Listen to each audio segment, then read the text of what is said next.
খোয়াইয়ের প্রয়াত সাংবাদিক মানস ভট্টাচার্যের একটি স্মরণ সভার আয়োজন করা হয়। এই সভায় উপস্থিত ছিলেন খোয়াই জেলা সভাপতি জয়দেব দেববর্মা, তাপস দাস, অসিত বরণ ঘোষ সহ অন্যান্যরা।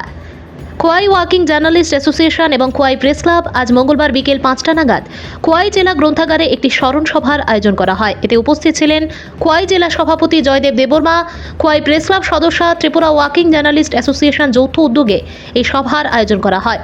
এই সভা খোয়াইয়ের লেখক, কবি, শিল্পী, সাহিত্যিক, সাংবাদিক, বুদ্ধিজীবীরা অংশগ্রহণ করেন। ভানুচন্দ্রের রিপোর্ট।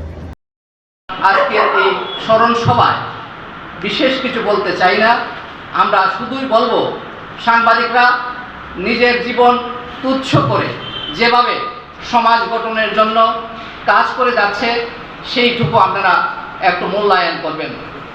আমরা আপনাদের কাছে বিশেষ কিছু চাই না, আপনারা অদূর ভবিষ্যতেও আমাদের কর্মজীবনের সাথী হবেন, আমরা এই প্রত্যাশা রেখে আমি আমার সংক্ষিপ্ত বক্তব্য এখানে শেষ করছি। সবাইকে নমস্কার।